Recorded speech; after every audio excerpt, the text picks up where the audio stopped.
This one sweet me. Rufai for Arise TV. You don't give Tinubu woto.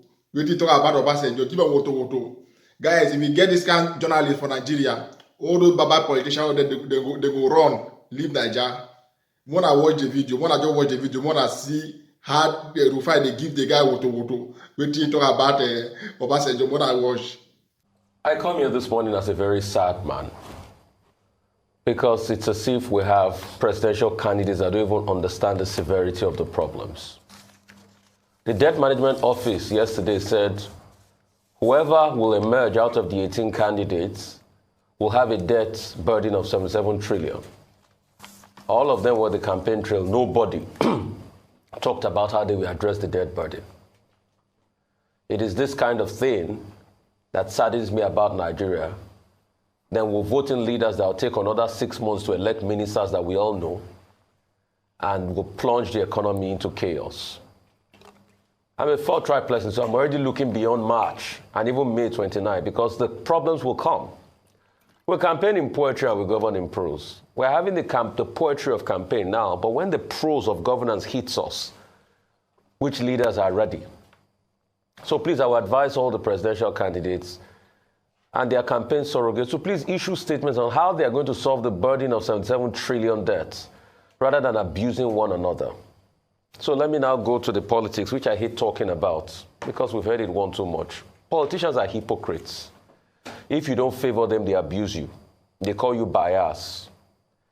Their surrogates will even try to teach us journalists our jobs on TV, like we've seen them in the last week do. Now, Bola Ahmed Tinubu is saying that Obasanjo is a blind man. This same blind man, he went into a closed-door meeting with Inota.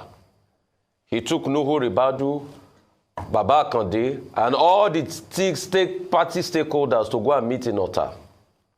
That's the same blind man, isn't it? The same blind man, the Nation newspaper, wrote glowing things about the week after they visited Ota to see him.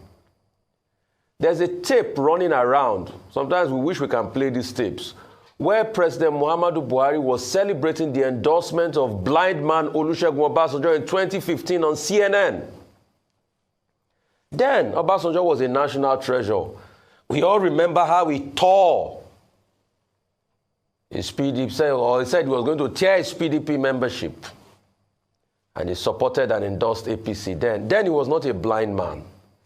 Now he's a blind man. Sometimes when politicians speak, I hope Nigerians can read between the lines and ask them the most important problems as regards the debts, rather than all the politicking.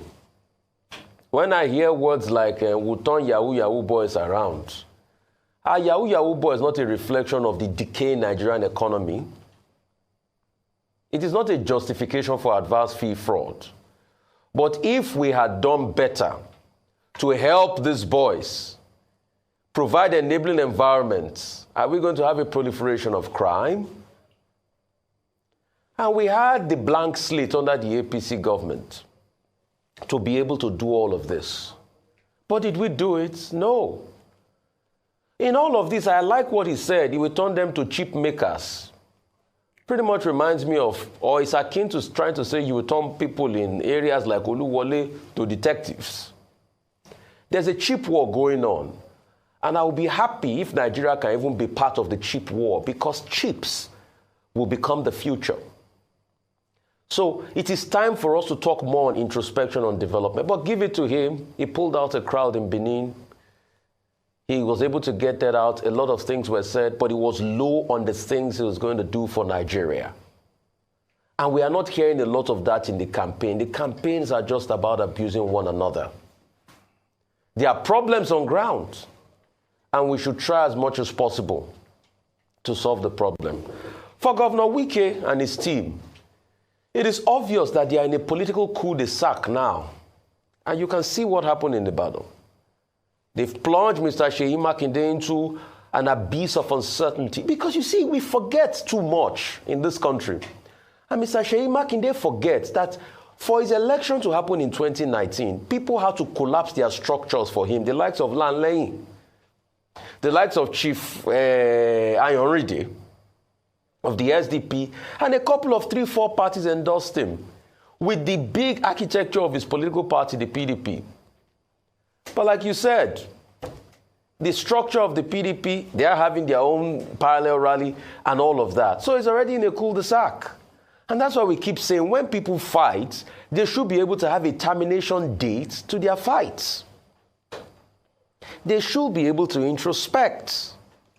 But like I keep saying, they might have a political plan we don't know. On the case of President Buhari joining the campaign trail, please, I would like to ask, what record does President Buhari want to see on the campaign trail when he joins Bola Ahmed Tinubu? What record does he want to campaign on? That's a big poser this morning. No, it's not about record. It's about the fact that President Muhammadu Buhari has a cult following in the northern part of the country.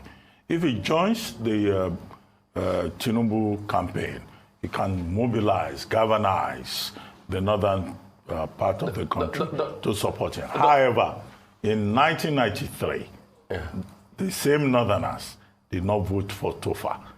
Bashir Tofa lost his election polling unit to Asiwaju Bola Ahmed Tinubu. No, so that's this is MK what Abiola. to MK Abiola. But for me, Dr. Abati, I think the best thing a former president can campaign on is not cult following. I think it's on his records. Yeah. So if he gets on the campaign trail, it's best he too tells us the records. Okay, That's all on